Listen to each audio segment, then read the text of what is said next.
بسم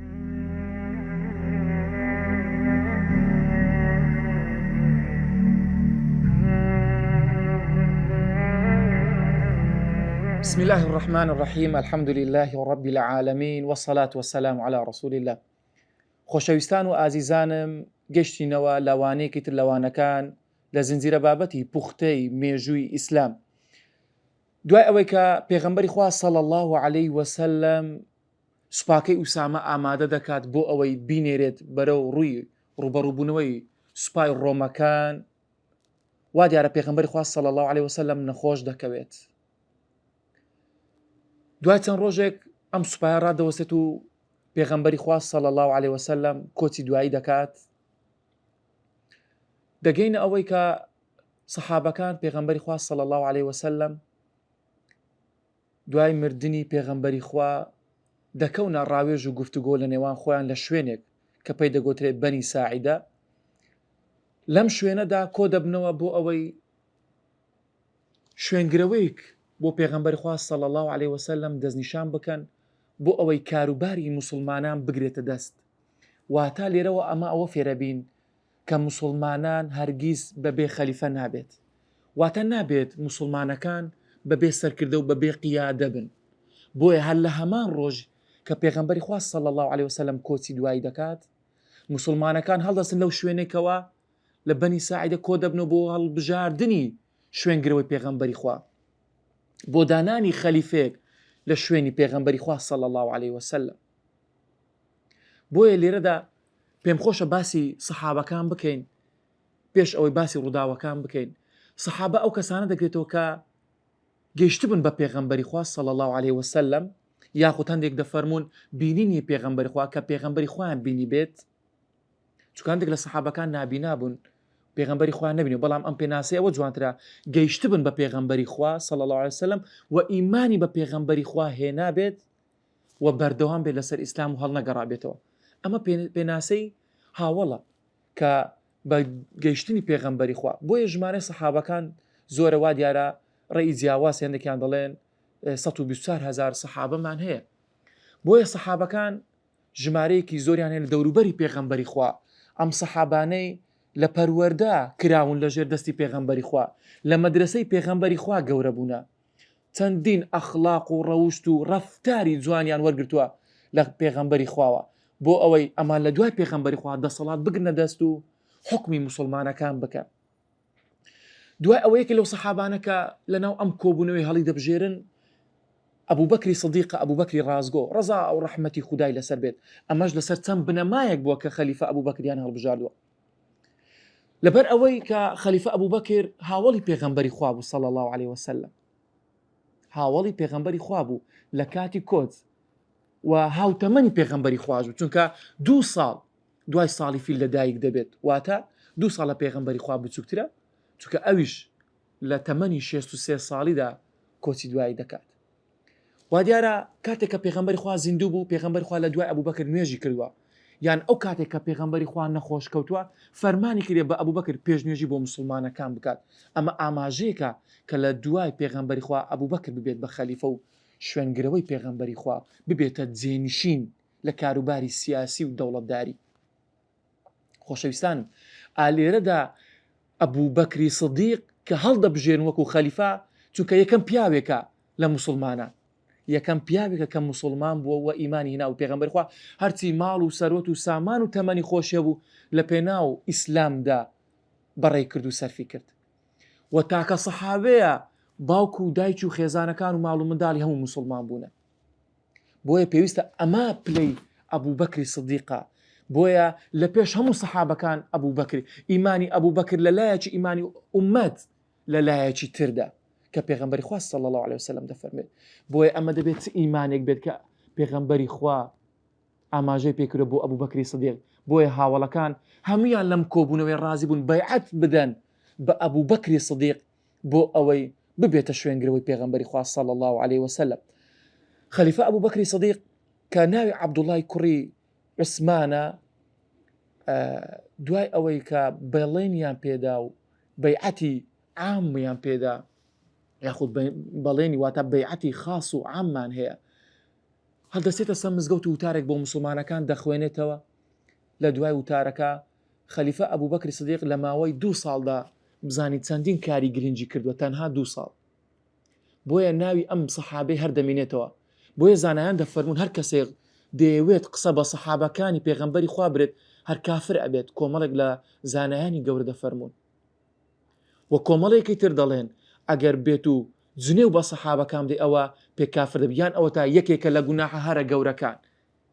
هەندێکی تر پێ دەڵێن ئەگەر جنێو بە سەحابەکانی پێغەمبەری خوا بدات ئەو کەسە ئەو لە ئیمان دەردەچێت و هەندێکی تر دەڵێن پێویستە ئەم کەسە زیندانی بکرێت و تەحزیر بکرێت و ئاگادار بکرێتەوە کە گوناحێکی تاوانێکی گەورەی کردیە. چونکە خوای گەورە دەرباریان دەفەرمێت رضي الله عنهم ورضوا عنه. هەروە خوای گەورە لە سورەتی فتحدا دەفەرمێت محمد رسول الله والذين معه أشداء على الكفار رحماء بينهم. ئەو سەحابانە خوای گەورە لێیان ڕازی بووە، ئەوانە هەڵبژێردراوی خوای گەورەن، چاکترین باشترین سەردەمی وانەیە. بۆیە دەبی زۆر ئاگاداری شارەزای ژیانی ئەم سەحابە گەورانە بین کە بە ڕیزبەندیدا ناویان هاتووە، چونکە ئەم دە سەحابێک کە موژدەی باشتیان پێدراوە کە ئەبوبەکر یەکەمینیانە لە فەرمودەی سەحیحدا هاتووە کە ئەبوبەکر دەچێتە بەهەشت. بۆیە پێویست ناکات خۆتماندی بکەی قسە بە سەحابەکان برێت، چونکە هەر کەسێک دەیەوێت قسە بە سەحابەکان برێت ئەوە دەیەوێت قسە بە قورئان برێت، دەیەوێت لە پەیامی ئیسلام بدات، دەیەوێت لە پەیامی قورئان بدات، دەیەوێت لە کەلامی خوای گەورە بدات. بەڵام ڕاستەوخۆ ناوێرن بڵێن قورئانمان باوەڕمان بە قورئان نییە لۆ، چونکە دەزانی خەڵک دژیان ڕادەوەسێتەوە. بەڵام دەیەوێت قسە بە سەحابەکان برێت و ناشرینیان بکات. گەورەترین سەحابە تاوەکو بچووکترین سەحابە هەمیان دادپەروەرن، نابێت قسەیان پێ بوترێت جا هەر قسەیەک بێت. بۆیە پێویستە ئاگاداری ئەم خاڵانە بین لە ژیاننامەی سەحابەکانی پێغەمبەری خوا. کارەکانی خەلیفە ئەبوبەکری سیدیق کۆمەڵێک لەو خاڵانێکەوە باسییان دەکەین. لە دوای وەفاتی پێغەمبەری خوا ناردنی سوپاکەی ئوسامەی کوڕی زەیدە. ئەم سوپایە کە ئامادە کرابوو بەهۆی مردنی پێغەمبەری خواوە ڕاوەستا. بۆیە خەلیفە ئەبوبەکری سیدیق دوای ئەوەی کە دەبێتە خەلیفە ئەم سوپایە ڕەوان دەکات بۆ بەرەکانی شام و جیهادکردن دژی ئیمپراتۆریەتێکی گەورەکە ئیمپراتۆریەتی ڕۆمە. ئەم سوپایە لە ماوەی چ ڕۆژدا کاتێک دەگەڕێتەوە گەورەترین دەستکەوتی بەدەستهێناوە. بۆیە کۆمەڵێک لە سەحابە گەورەکان هەم لەژێر فەرمانی ئوسامەی کوڕی زەید دابوونە کە گەنجێکی تەمەن 17-18 ساڵان بووە.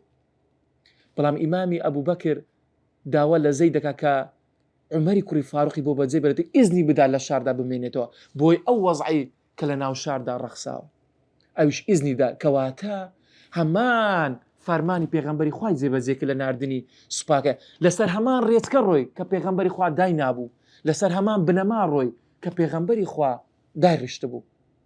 بۆیە یەکێک لە کارە گەورەکانی ئیمامی ئەبوبەکر ناردنی سوپاکەی ئوسامەی کوڕی زەید بوو. دوای گەڕانەوەیان ئەم سوپایە سەرکەوتنێکی مەزنی بەدەست هێنا. کارێکی تر لە کارەکانی خەلیفە ئەبوبەکری سیدیق ئەوەیە کە لەو سەردەمەدا کۆمەڵی خەڵک هەڵدەگەڕێنەوە بە چەندین بیان و هەندێکیان کە موسڵمان نەبوون، هەندێکیان تازە موسڵمان بوون هەڵگەڕانەوە، هەندێکیان بە بیانی ئەوەی کەوا زەکات نادەن، زەکاتیان دەدا بە پێغەمبەری خوا بەڵام زەکاتیان نەدەدا بە خەلیفە ئەبوبەکری سیدیق. بۆیە خەلیفە بڕیاریدا هەر کەسێک ئەو پارەی دایتە پێغەمبەری خوا دەبێت پارەکەش دابنێت کە چونکە ئەمە مافی هەژارانە، مافی خوای گەورەیە، دەبێت بیدات. بۆیە بزوتنەوەی هەڵگەڕاوەکان ئەوانەی کەوا هەڵگەڕانەوە لە ئاینی پیرۆزی ئیسلام لەم سەردەمی خەلیفە ئەبوبەکری سیدیق کە ئەمە دڵێکی دەوێت جێبەجێ بکات، چونکە ئەم کەسانە لە پێشتردا بە ناوی ئیسلام بە ناوی موسڵمانێتی کە تازە هاتوونە ناو ئیسلام یان فکرەی هۆزایەتیان لە ناو بەهێز بوو بۆی هەڵگەڕانەوە. ئەمانە وا دەکات کە کۆمەڵێک بەڵێن و پەیمانیان بە موسڵمانەکان و بە پێغەمبەری خوادا بوو لە سەردەمی ئەبوبەکر شکاندیان. بۆیە خەلیفە ئەبوبەکری سیدیق دژی هەموو ئەو کەسانە ڕاوەستاوە، یاخود ئەو کەسانێکەوە بانگەوازی ئەوەیان دەکرد کە پێغەمبەرن، بەڵکو لە سەردەمی پێغەمبەری خوا وەکو موسەیلەمەی کەزاب کە سەری هەڵدا بوو لە سەردەمی ئەبوبەکری سیدیق ئەویش لە ناو بردا. یان بزوتنەوەیەکی تر ئەسوەد العنسیمان هەیە، ئەم بزوتنەوەیە لە ناوچەکانی یەمەن کە خۆی ناو بە ڕەحمان و یەمەن. ئەمە وای کرد کە کۆمەڵێک خەڵک باوەڕی پێ بکات ئەمیش لە سەردەمی خەلیفە ئەبوو بەکری سدیق بوو، ئەویشیان دامرکاندەوە و لەلایەن یەکێک لەو سەحابانە کوژرا. دواتریش یەکێکی تر لە کارە هەرە گەورەکانی خەلیفە ئەبوو بەکری سدیق کۆکردنەوەی قورئان بوو. ئەمەش یەکێکە لە خەمەکانی خەلیفە ئەبوو بەکری سدیق، هەستا بە کۆکردنەوەی قورئان لە پەڕاوێکدا. وا دیارە بەهۆی ئەو سوپایانەیەکەوە مسلمانەکان دەردەچون و کوشتنی واتە شەهیدبوونی سەحابەکان لەلایەن بێباوڕەکانەوە بۆی ئەو زیادانێکەوە دەیان کرد، ئەمە خەمی خەلیفە ئەبوو بەکر بوو کەوە بۆیە ئەویش هەستا بە کۆکردنەوەی قورئان لە لاپەڕەیەکدا. بۆیە ئەمە یەکێکە لە کارە هەرە گەورەکانی خەلیفە. دوای کارێکی تر لە کارەکانی خەلیفە ئەویش بریتێ لە بڵاوکردنەوەی ئاینی پیرۆزی ئیسلام بە ناوچەکانی دەرەوەی نیمچە دوورگەی عەرەبی. ئەمەش کارێکی گرنگی خەلیفە ئەبوو بەکری سدیقە. دوای ئەوە خەلیفە ئەبوو بەکری سدیق کە دەگاتە تەمەنێکی 63 ساڵیدا کۆچی دوای دەکات و ماوەیەک نەخۆش دەکەوێت و لەسەر جێگا دەبێت و سەدنامەیەک ئاراستەی مسلمانەکان دەکات کەوا باشترین کەس لە دوای خۆی خەلیفە بیکەنە خەلیفە و جێنشین، ئەویش عومەری کوڕی خەتابە، چونکە وا دیارە پێغەمبەری خوا صلی الله علیه وسلم ڕزبەندی بۆ داناون باسیکردن و پلە و پای سەحابەکان. بۆیە پێویستە ئێمەش ئاگاداری بین، سنووری خۆمان نەبەزەنین لە قسەوتن بە سەحابەکانی پێغەمبەری خوا لە هەر کامەیەکیان بێت، لە بچووترین تاوەکو گەورە ترینیان. بۆیە پێغەمبەری خوا صلی الله علیه وسلم کاتێک لەسەر کێوی ئوحوددا دەفەرمێت ئەی ئوحود ڕاوەستە، چونکە ئوحود دەلەرزی، گوتی پێغەمبەرێک و ڕاستگۆیەک و دوو شەهید لەسرە. بۆیە ئەمە ئاماژەیە بە ڕاستگۆیەتی خەلیفە ئەبوو بەکری سدیق رضی الله عنه. چەند پەیامێک لە ژیاننامەی خەلیفە ئەبوو بەکری سدیق بۆیە بە کورتی ئاماژەی پێ بکەین، ئەویش نەرمونیانی لە حکومداری. چی فێر دەبین لە ژیانی خەلیفە ئەبوو بەکر؟ بچنەوەی هەڵگەڕاوەکان کە ئیمامی ئەبوو بەکر تەنازوری نەکرد لەسەر یەک بنەمای گرنگی دین، لەسەر یەک قاعیدەیەکی دین کە زەکات دان بوو، کەس دەکەیان گۆ زەکات نەدا. بۆیە پێویستە ئیسلام، بۆیە پێویستە مسلمانان بەهێز بن، تەنازول نەکەن بۆ هەر شتێک لە بنەمای سابتەکانی دین و لا نەدەن و تەنازول نەکەن. پەیامێکی ترمان ئەوەیە خەلیفە ئەبوو بەکری سدیق هەمیشە کارەکانی بەڕاوێژکردن بووە، بە تایبەتی بۆ ئەو کەسانێکە شارەزان بوون لە کارەکاندا، ڕاوێژی بەوان کردووە کە چۆن کارەکانی خۆی بەڕێ و ببات. بۆیە بەم شێوازە خەلیفە ئەبوو بەکری سدیق کەسێکی لە دوای خۆی بەجێهێشت و ڕاوێژی کرد و هەڵی بژار بۆ مسلمانەکان ئەگەر ئەوان پێی ڕازی بن با عومەری کوڕی خەتاب کەسێکی شیاوە بۆ ئەم شوێنە با بچن بەیعەتی پێ بدەن، ئەگەریش نا با کەسێکی تر هەڵبژێرن. پشتیوان بەخوای گەورە لە دەچینە سەر ژیانی خەلیفەیەکی تر لە خەلیفەکانی ڕاشدین، ئەویش فاروقە رضی الله عنه. دوای ئەوەی کە عومەری کوڕی خەتاب بوو بە خەلیفەی مسلمانەکان لە ساڵی 13 تاوەکو 23 کۆچی، واتە 13 ساڵ بەسەر کۆچکردنی پێغەمبەری خوا لە مەکە لە بۆ مەدینەی دەست پێ دەکات.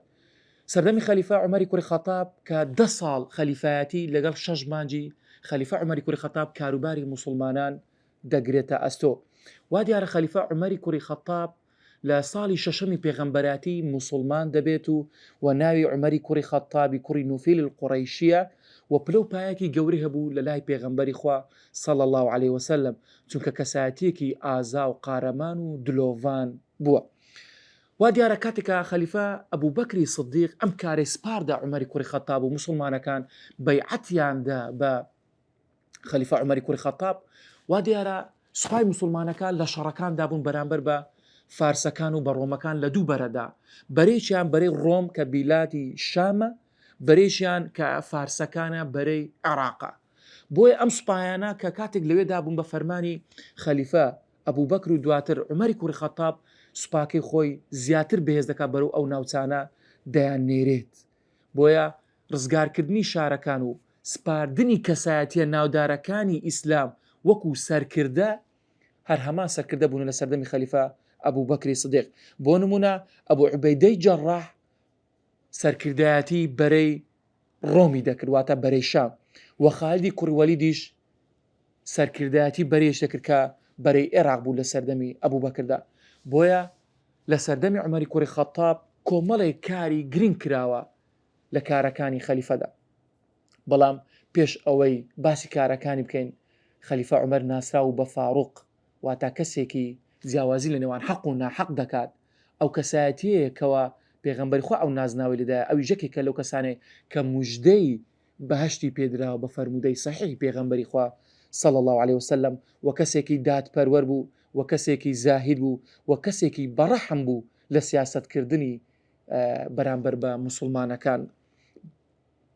کارەکانی خەلیفە عومەری کوڕی خەتاب بریتیە لە 4 کاری گرنگ لە کارەکان. یەکەمیان بابەتی دیوانەکان لە سەردەمی خەلیفە ئەبوو عومەری کوڕی خەتاب دیوانەکانی دامەزە، بۆمە دیوانی جوندمانێ، بەیت المالمانەیە، ئەوانە ناوتۆمارکردنی سەربازەکان چونکە بەهۆی فتوحاتی ئیسلامی فراوانبوونی دەسەڵاتی ئیسلامی بەرەو ناوچەکان وای کردکەوە دیوانێک دابدرێ بۆ ئەوەی ناوی سەربازەکان بنووسرێت و موچەیان پێ ببرێت و ئایا چەند خێزانی هەیە یاخود چەند منداڵی هەمیان تۆمار بکرێت و بۆ ئەوەی لە داهاتیان بۆ بڕێت و یاخود موچەیان پێ بدات. کارێکی تر لە کارەکان دروستکردنی چەندین شاری سەربازی وەکو شاری بەسڕا، شاری کوفە، شاری فوسفات لە مصر. ئەو شارانە دروست کرد بۆ ئەوەی سەربازەکان لەوێدا بمێننەوە، چونکە پێیان ناکرد ئەوم سەربازە هەموو بێنەوە مەدینە و دووبارە دەبچنەوە، بەڵکو شاری سەربازی دروست کرد. بۆیە شاری کوفە یەکێکە لەو شارانەی لە سەردەمی عومەری کوڕی خەتاب کە دروست دەکرێت و شارێکی سەربازیە. کارێکی تر لە کارەکان کە سێمین کارە ئەویش ساڵنامەی کۆچی لە سەردەمی ئەبوبەکری سیدیق جێبەجێ دەکرێت. وا دیارە مسلمانەکان بەروارێکیان نەبوو، تەقویمێکیان نەبوو کەوە لەسەری بڕۆن وەکو مسلمانان، وەکو تاریخێکی ئیسلامی. بۆیە بەڕاوێژکردندا ئەبوبەکری عومەری کوڕی خەتاب خودای گەورەی ڕازی بێت، وا دیارە ئەوەیان پێ باشە کاتێککە پێغەمبەری خوا کۆچی کرد لە مەکە لە بۆ مەدینە و دامەزراندنی دەوڵەت دەکەنە ساڵی یەکەمی کۆچی و دەکرێتە سەری ساڵی کۆچی و هیجری. کارێکی تر لە کارە هەرە گرنگەکانی خەلیفە ئەویش ڕزگارکردنی شارەکانە لە ژێر دەستی ئیمپراتۆری ڕۆمانی و ساسانی. ئەمە گەورەترین کاری خەلیفە ئەبوبەکری سیدیقە و ڕزگارکردنی ناوچەکان، چونکە ئاگادارکردنەوەی پەیامی خوای گەورە بۆ ئەو ناوچانە کارێکی گرنگە لەسەر هەموو کەسێک، هەموو مسلمانێک پێویست ناکە خۆی لەو بازنەیە دەربێنن، بەڵکو گەیاندنی پەیامی خوای گەورە ئەرکی تاکە بە تاکەی هەمومانە. هیچ کەسێک نابێت دەستەوەستان ڕابۆسێت و دابنیشێت بڵێ ئەمە کاری من نییە، بەڵکو کاری تۆیە. پێویستە تۆش پەیامی خوای گەورە بگەێنیت، جا بە هەر شێوازێک دەتوانیت پەیامەکە بگەێنە. شەڕی یەرموکمانەیە لە سەردەمی خەلیفە عومەری کوڕی خەتاب لە ساڵی 13 کۆچیدا مسلمانەکان لەگەڵ ڕۆمەکان بەشەڕدێن کە ئەو کاتە خالیدی کوڕی وەلید لەگەڵ ئەبوو عوبەیدەی جەڕاح توانیان سەرکەون بەسەر ڕۆمەکاندا، سەرکەوتنێکی مەزن بوو لە مێژووی ئیسلامدا. دواتریش هەر لە هەمان بەرە ڕزگارکردنی بەیت المەقدیس، مزگەوتی ئەقسا لە ساڵی 15 کۆچی لە سەردەمی عومەری کوڕی خەتاب دەبێت. بەم شێوازە خەڵکەکە بە شێوازێکی ئاشتیانە تەنها داوای ئەوە دەکەن کە خەلیفە عومەری کوڕی خەتاب بەخۆی بێت و ڕێککەوتن بکات و بەڵێنی سەلامەتیان پێ بدات. بۆیە خەلیفە دەچێتە ناوچەکانی شام، لەوێدا ڕێککەوتنامەیەک مۆر دەکەن و بە شێوازێکی ئاشتیانە بەبێ شەڕکردن بەڵێن دەدات بە هەموو ئەو مەسیحیانی لەو ناوچانەدانە هەمووی سەلامەتن، تەنها ئەگەر بێت و لەسەر ئاینی خۆشی ببینێتەوە پێویستە جزیە بدات، بە ئازادانە ناودەسەڵاتی ئیسلامیدا دەژیت.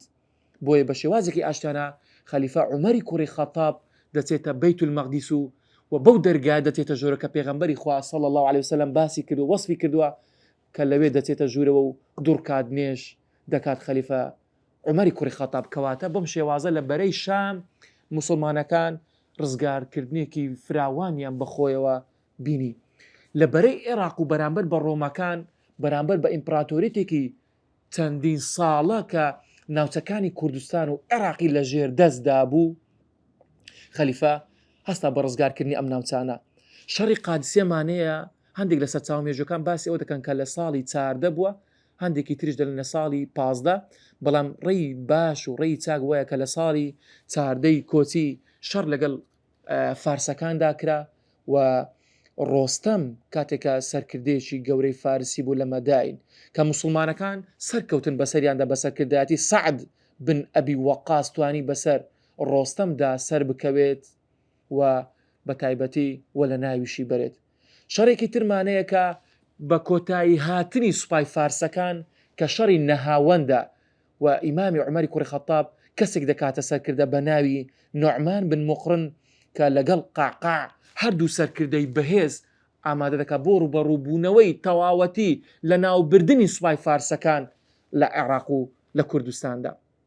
بۆی لە سەرچاو مێژویەکان باس ئەوە دەکات بە سەرەتای هاتنی دەسەڵاتی خەلیفە عومەر و لە ساڵی 14 یاخود هەندێکی تڵ دەرێن لە ساڵی 15 ناوچەکانی کورسە و جەزیرەی هەرێمی کوردستان و ناوچەکانی مووسڵ و شانەدەر و شارەزوو ئەوانە هەمویان ڕزگار کران لە سەردەمی عومەری کوڕی خەتاب و شەڕی نەهاوەند ناسراوە بە فەتح الفتوح دەرگاکان هەموو کرانەوە بەرەو ڕووی موسڵمانەکان بۆ چونیان بەرەو ناوچەکانی تری ئیسلامی یاخود ناوچەکانی تری ڕۆژهەڵات و کارێکی تر لە کارەکان ڕزگارکردنی شاری مصر بوو لە سەردەمی عومەری کوڕی خەتاب لە ساڵی 21 کۆچی کە بەسەرکردایەتی عەمری بن عاس ڕزگار کرا.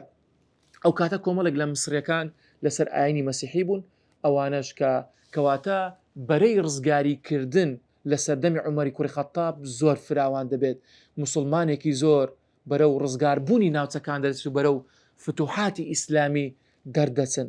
بۆیە ئەمانە لێرە زۆر گرنگەکە گواستنەوەی پەیامی خوای گەورە بۆ هەموو شوێنێکی ئیسلام لە سەردەمی عومەری کوڕی خەتاب زۆر فراوان بوو. بۆیە پێویستە ئێمەش هەر وەکو خەلیفەکانی ڕاشدین دەست بگرین بەم پەیامە و ئاینی پیرۆزی ئیسلام بڵاو بکەینەوە بە هەموو شوێنێکدا بە هەموو ماڵێکدا بە هەموو شوێنەکانی جیهان و بە هەموو دەوڵەتێک و ملەتێکدا. بۆیە بە کورتی باسی خەلیفەکان دەکەین ئێمە ئەگەر بێت و بە درێژی باسییان بکەین بە چەندین زنجیرە بابەتیش تەواو نابێت. بۆیە خەلیفە عومەری کوڕی خەتاب لە ساڵی 23 کۆچی ئەو کاتە تەمەنی مبارەکی دەگاتە 63 ساڵی چونکە ئەو لە تەمەنی بچووکترە لە پێغەمبەری خوا صلی الله عليه وسلم دوای حکومکردنی 10 ساڵ لە خەلیفەتی لە تەمەنی 63 ساڵیدا ئەبو لؤلؤەی مەجوسی شەهیدی دەکات لە ناو نوێژی بەیانی لە ناو مزگەوتدا. بۆیە خەلیفە نەخۆش دەکەوێت و دەچێتە سەر جێگا بە عەبدوڵای کوڕی دەفەرمێت کەوا لە ناو عەشەڕەی مبەشەرە لە نێو ئەو سەحابە گەورانەی عوثمان و عالی و عەبدوڕەحمانی کوڕی عەوف و سەعد زوبێر و تەڵحا کەسێک هەڵبژێرن بۆ ئەوی ببێت بە خەلیفە، بەڵام عەبدوڵای لێ دەرکرد پێویستە عەبدوڵای کوڕی ئیمامی عومەر سەرپەرشتی ڕاوێشکردنەکە بکات بۆ ئەوەی خەلیفەیەک هەڵبژێرن لە دوای خۆی. یەک دوو خاڵی گرنگ هەیە لە پەیامەکانی خەلیفە عومەری کوڕی خەتاب ئەویش ئەوەیە هەر کاتێک ڕاستت بۆ بە دیار کەوت دەبێت شوێنی بکەویت. بۆیە خەلیفە عومەری کوڕی خەتاب کاتێک پێشەوەی ئیسلام بێنێ کەساتێکی توند و بەهێز و چالاک زۆر دژی ئیسلام بوو، بەڵام کاتێک کە ڕاستی بۆ بە دیار کات شوێنی کەوت. کەواتە هەر کەسێک ڕاستی بۆ بە دیار کەوت پێویستە شوێنی بکەوێت لە کاتی مناقەشەکان لە کاتی گفتوگۆکان. هەر کەسێک بەڵگەیەکی ڕاست و دروستی پێبوو پێویستە شوێنی بکەیت و تەنازور بکەیت لەوەی خۆتکەوە ئەگەر بەڵگەیەکی ڕاست و دروستت پێ نەبوو. دادپەروەری لە حکومدا خەلیفە عومەری کوڕی خەتاب ناسراو بە کەسێکی دادپەروەر، بۆیە تەنانەت زوڵمی لێ کەسیش نەکردووە هەرچەندە کەسایەتێکی زۆر تند و بەهێز بوو. هەروە پاراستنی ماڵ و سەرۆت و سامانی خەڵک، ماڵی دەوڵەت کە بەیتولمالی دانا بۆ ئەوەی هەر دینارێک لە دینارەکان هەر 1 درهەم هاتە ناو دەوڵەت ببێتە بەیتولماڵ و دابەشی بکات بەسەر خەڵکیدا کە هەر کەسێک حەقی خۆتی و مافی خۆتی باوەری بگرێت. بۆیە پاراستنی ماڵی گشتی زۆر گرنگە کە تۆ ماڵێکی گشتی خەڵکە لەلایە سارێکی حکومەتت لەلایە پێویستە ئەمە بە مۆچی گشتی بزانیت نەیفەوتێنیت بە کەیفە خۆ تەسەڕوفی پێ بکەیت. ئیمامی عومەر تەنانەت دەجێڕنەوەکەوە ئاگردان کە ماڵی حکومەت بە مۆمەکانی ئەو سەردەمە گژاندیتیەوە. بۆیە یعنی ئەمە ئامانەتێکە بۆ ئەو کەسانێکەوە حکمی ئیسلام دەکەن، بۆ ئەو کەسێکەوە دەیەوێت کەسێکی دادپەروەر و ڕاست و دروست بێت. گرنگیدان بە جیهاد و تێکۆشان کارێکی گرنگی سەردەمی خەلیفە عومەری کوڕی خەتاب بوو. بۆیە بەم شێوازە لە پاشەوەی خەلیفەیەکی تر لە خەلیفەکان لە دوای عومەری کوڕی خەتاب کە شوێنی دەگرێت و دەبێتە جێنشین کە باشترین و چاکترین قەڕن ئەم قەڕنەیە ئەم 40 ساڵی، بۆیە خەلیفە عوسمانی کوڕی عەفان دەبێتە خەلیفە. عوسمانی کوڕ عەفان لە دوای ئەوەی لە ساڵی 23 تاوەکو 35 کۆچی دەبێتە خەلیفەی موسڵمانەکان لە ماوەی 12 ساڵدا خەلیفە عوسمانی کوڕی عەفان دەبێتە شوێنگرەوەی پێغەمبەری خوا صلی الله عليه وسلم وەکو خولەفاء الراشدین و چاکترین و باشترین سەردەمە. لە ماوەی ئەم 12 ساڵدا خەلیفە عوسمانی کوڕ عەفان کۆمەڵێک لە کارەهەرە گرنگەکانی کردووە لە مێژووی ئیسلامیدا. بەڵام پێشەوەی باسی کارەکانی بکەین ئەوە ئیمامی عوسمانی کوڕی عەفان ئومەوی قوڕەیشیە واتە سەر بە بنەماڵەی ئومەویەکانە ناسرایە بە ذوالنوڕەین چونکە دوو کچی پێغەمبەری خوا صلی الله عليه وسلم لە لای ئیمامی عوسمانی کوڕی عەفان بووە لەوانە ڕوقیە و کەلثوم و لە غەزای تەبوکدا پێغەمبەر خوا صلی الله عليه وسلم زۆر مەحتی دەکات چونکە سەرۆت و سامانێکی زۆر دەبەخشێت بۆ پەیداکردنی چەک بۆ ڕوبەڕووبوونەوەی ڕۆمەکان و هەروەها بیرێکیشی لێداوە کە ئەمانە بەڵگەن لەسەر ئەوەی کە ئیمامی عوسمانی کوڕ عەفان لە سەردەمی پێغەمبەری خوا کە پێغەمبەری خوا فەرموویەتی لە پاش ئەو ڕووداوە هەر شتێک بکات ئیمامی عوسمان هیچی لەسەر نییە کەواتەیەکێکە لەو کەسانێکە پێغەمبەری خوا دەفەرمێت موژدەی بەهەشتی پێدراوە بۆی ئەو کەسانی کە قسە بە عوسمانی کوڕ عەفان دەڵێن ئەوانە دەیانەوێت لە پەیامی خوای گەورە بدەن دەیانەوێت لە گەورەی سەحابەکان بهێننە خوارەوە. دوای ئەوە کە خەلیفە عوسمانی کوڕ عەفان دەبێتە خەلیفە عەبدوڕەحمانی کوڕی عەوف بۆمان دەجێرتەوە دەڵێت لە هیچ ماڵێک و هیچ ماڵێکی ئەنساریەکان هیچ ماڵێکی مهاجر و ئەنسار تێدا ئەوە نەبووەکەوە دژایەتی ئیمامی عوسمانی کوڕ عەفان بکەن هەمویان ڕازی بوونە بە وەرگرتنی دەسەڵات لەلایەن خەلیفە عوسمانی کوڕی عەفان کەواتە ئەمە لێرە تەئمین بووین کە هیچ ماڵێک نییە دژایەتی خەلیفە عوسمانی کوڕ عەفان بکات.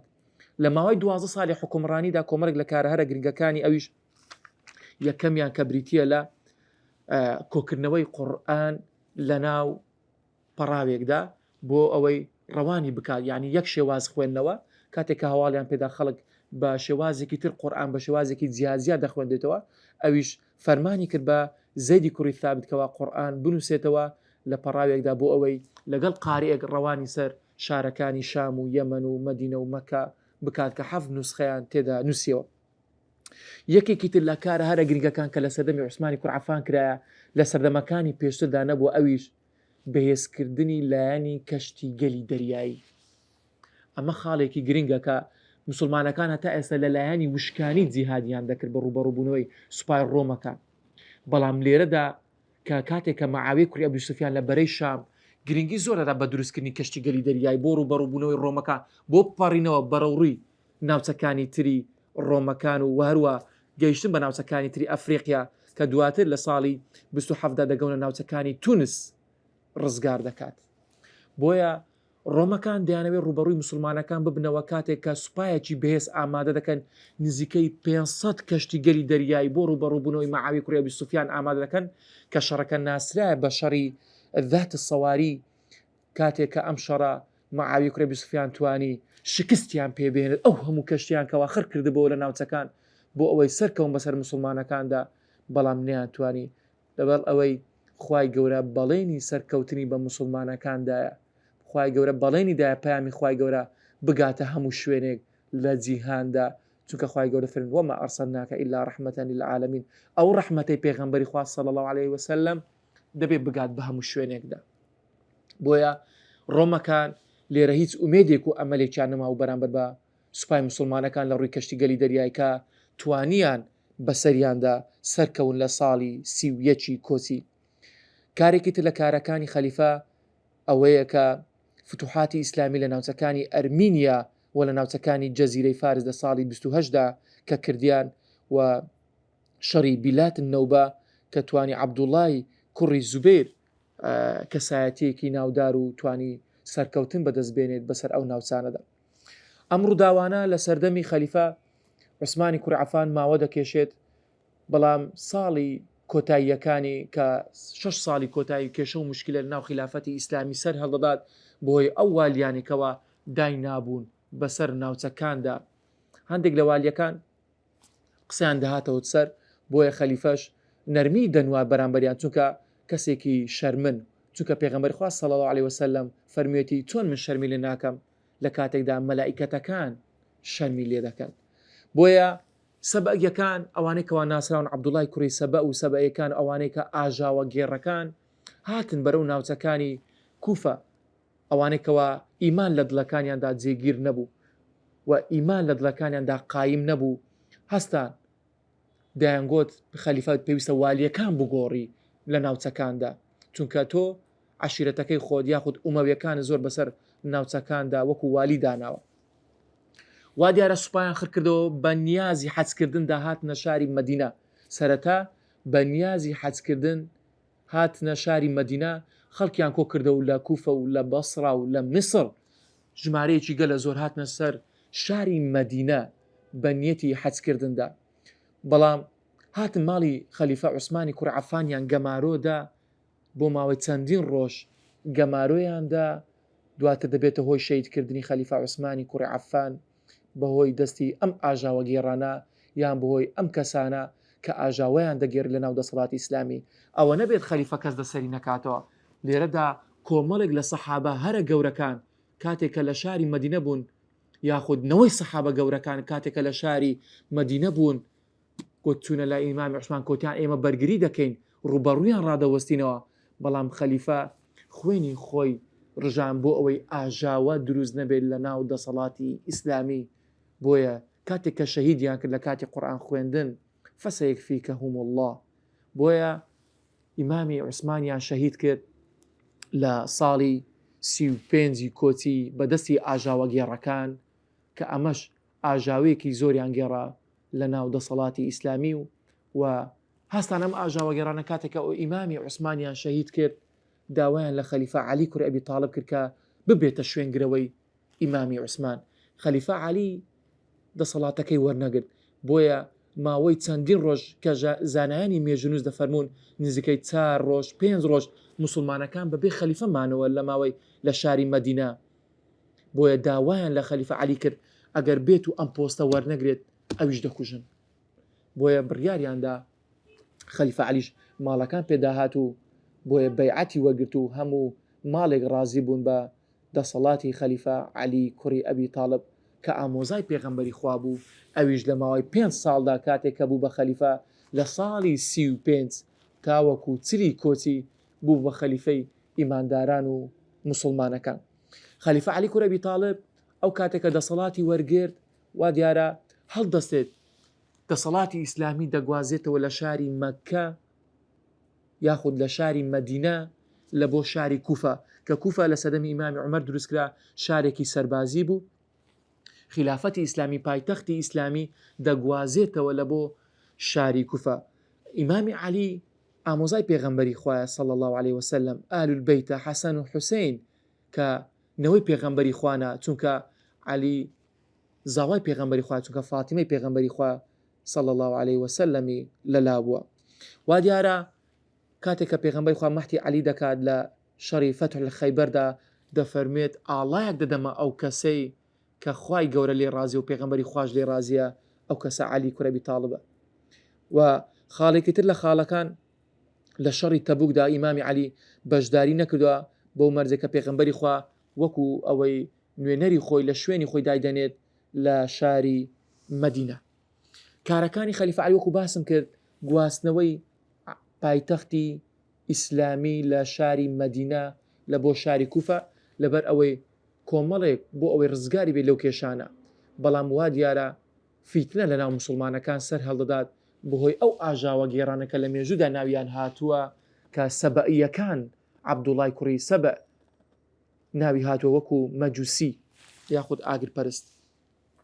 وا دیارە لێرە خەلیفە عەلی هەردەسی بەکارێکی تر تەنزیمی شۆرتە ڕێکدێخی بۆ پاراستنی ئاسایشەکانی ناوخۆ، بۆ پاراستنی کێشە و مشکلەکان، بۆ ئەوەی کێشە لە ناو دەسەڵاتی ئیسلامیدا ڕوندات، کۆمەڵێک وەزیفە زیاد دەکات لە ناو دەسەڵاتی ئیسلامی بۆ ئەوەی ئارامی و ئاسایش ببەخشێت بە دەسەڵاتی ئیسلامی و بەناو ناوچە ئیسلامیەکاندا. یەکێکی تر لە کارەکان ئەوەیە کاتێکە دوو ڕووداوی گرنگمان هەیە لە سەردەمی ئیمامی عەلی، ئەویش شەڕی جەمەل و شەڕی سەفینە لە ساڵی 36 و 37 کاتێک کێشە و مشکلە لە نێوان موسڵمانەکان وەکو فیتنەیەک سەر هەڵدەدات.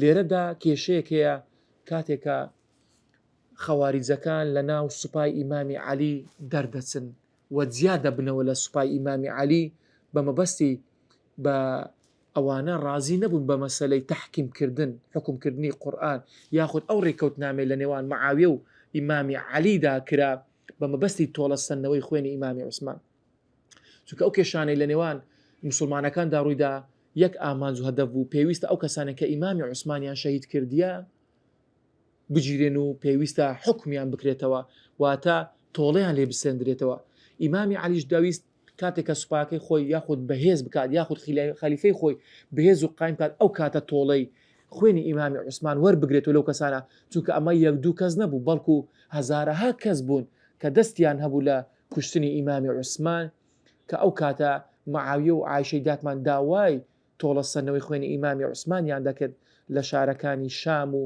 لە شاری مەککە و مەدینە بۆی ئەما ئەو کێشێکەوە فیتنەیەک بوو لە ناو دەسەڵاتی ئیسلامیدا ڕوویدا و خەواریجەکانیش دەرچوون لە ناو سوپای ئیمامی عەلی کە ڕێژەیەکیان زۆر بوو سەرکردەیەکیان بۆ خۆیان دانا بەڵام ئیمامی عەلی توانی ئەوانیش کۆنتڕۆڵ بکات و بهێنێتەوە ژێر دەسەڵاتی خۆی بۆیە خەواریجەکان بڕیاریاندا بە کوشتنی هەرسێک خەلیفە یاخود هەرسێک دەسەڵاتداری لە ناو دەسەڵاتی ئیسلامی کە ئیمامی عەلی بکوژن و ئیمامی مەعاویە کە والی شام بوو بکوژن و عەمری کوڕی عاس بکوژن لە ناوچەکانی شام بۆیە پلانێکیاندانا دەرچوون بۆ کوشتنی ئیمامی عەلی سەرکەوتوو بوون لە کوشتنی ئیمامی عەلی و سەرکەوتوو نەبوون لە کوشتنی ئیمامی مەعاویە و سەرکەوتوش نەبوون لە کوشتنی ئیمامی عەمری کوڕی عاس بەم شێوازە کۆتایی هات بە دەسەڵاتی ئیسلامی لە ساڵی چلی کۆچی و خلافەتی ئیسلامی کۆتایی هات چاکترین و باشترین سەردەمی ئیسلام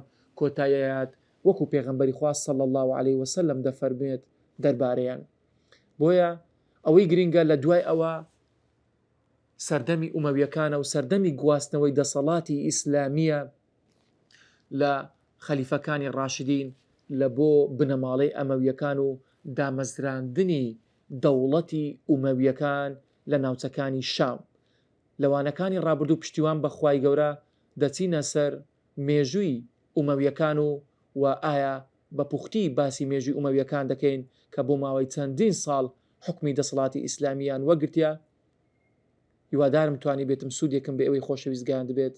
ئەسەلامو عەلەیکوم وەڕەحمەتوڵڵاهی وەبەڕەکاتوه.